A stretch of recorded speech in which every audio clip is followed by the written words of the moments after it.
நாகசக்தி அம்மன் தியான பீடத்தில் நிலவேம்பு சித்தர் ஸ்ரீலஸ்ரீ பாபுஜி சுவாமிகள் தலைமையில் வளைகாப்பு நிகழ்ச்சி. கோவை மலுமிச்சம்பட்டி ஸ்ரீ நாகசக்தி அம்மன் தியான பீடத்தில் ஆடி வெள்ளியை முன்னிட்டு அம்மனுக்கு சிறப்பு பூஜைகள் மற்றும் பெண்களுக்கு வளைகாப்பு நிகழ்ச்சி விஸ்வகர்மா ஜகத்குரு நிலவேம்பு சித்தர் ஸ்ரீலஸ்ரீ பாபுஜி சுவாமிகள் தலைமையில் நடைபெற்றது.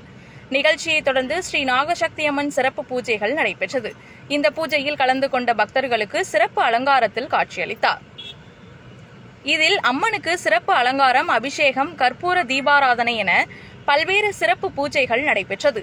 இதில் ஏராளமான பக்தர்கள் கலந்து கொண்டு அம்மனை தரிசித்து அருள் பெற்றனர். அனைவருக்கும் ஸ்ரீலஸ்ரீ பாபுஜி சுவாமிகள் அருள்வாக்கு கூறி ஆசி வழங்கினார். முன்னதாக வளைகாப்பு நிகழ்ச்சியில் கலந்து கொண்ட அனைத்து பெண்களுக்கும் வளையல் மற்றும் பிரசாதங்களை வழங்கி ஆசிர்வாதம் செய்தார். இதுகுறித்து கருமத்தம்பட்டி பகுதியை சேர்ந்த பக்தர் கூறுகையில், எங்களுக்கு திருமணமாகி 5 ஆண்டுகள் குழந்தை பாக்கியம் இல்லாமல் இருந்தது.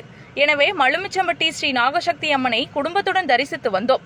நிலவேம்பு சித்தர் ஸ்ரீலஸ்ரீ பாபுஜி சுவாமிகள் அருள்வாக்கு வழங்கி ஆசிர்வதித்தார். அதன் பிறகு தற்போது குழந்தை பாக்கியம் கிடைத்துள்ளது. எனவே நாங்கள் இந்த வளைகாப்பு நிகழ்ச்சியில் கலந்து கொண்டுள்ளோம். ஸ்ரீ நாகசக்தி அம்மனை தரிசித்தால் கேட்ட வரம் கிடைக்கும் என்று கூறினார். விழாவிற்கான அனைத்து ஏற்பாடுகளையும் டாக்டர் உமா மகேஸ்வரி, டாக்டர் கணேஷ்குமார், ஸ்ரீ பாக்கியலட்சுமி, இளையப்பட்டம் ஸ்ரீ பாலரிஷி நாகவிக்னேஷ், மேனேஜர் தங்கதுரை மற்றும் பலர் சிறப்பாக ஏற்பாடு செய்திருந்தனர். எல்லாரும் அதப்படி இதப்படின்னு ரெக்கமெண்ட் பண்ணுவாங்களே தவிர கேரண்டி எதுவும் தரமாட்டாங்க. ஆனா நம்ம அமிர்தால ஹோட்டல் மேனேஜ்மெண்ட் படிச்சா 100% ஜாப் கேரண்டி இருக்கு. அமிர்தானாவே அஷ்யூர்ட் ஜாப் தானே. ஓம் சக்தி, ஓம் நாகசக்தியே, ஓம் ஆதிபரா சக்தியே போற்றி. என் பேர் பூர்ணிமா, நான் கருமத்தம்பட்டில இருந்து வரேன். எனக்கு 5 வருஷமா குழந்தை இல்லை. நாங்க ட்ரீட்மெண்ட் பார்த்துட்டு இருந்தோம். அதுக்கப்புறம் நானும் என் வீட்டுக்காரரும் 1 வருஷம் தொடர்ந்து ஞாயிற்றுக்கிழமை இங்க வந்தோம். அப்புறம் என் வீட்டுக்காருக்கு கொஞ்சம் ப்ராப்ளம்ங்கிறதுனால அவர் இந்த மருந்து வாங்கி சாப்பிட்டாரு. அப்புறம் இந்த ப்ராப்ளம் கியூர் ஆயிடுச்சு. இப்போ நான் ப்ரெக்னெண்டா இருக்கேன். அப்புறம் நானும் நிறைய மெடிக்கல்ஸ் பார்த்தேன். பட் மெடிக்கல் பார்த்தாலும் கடவுளோட அனுகிரகம் வேணும். அதனால கடவுளை நாகசக்தி அம்மனை முழு மனசா நம்புங்க. காலையில எந்திரிக்கும் போது, நைட்டு தூங்கும் போதும் உங்க இஷ்ட தெய்வத்தையும் கும்பிட்டு நாகசக்தி அம்மனையும் கும்பிடுங்க.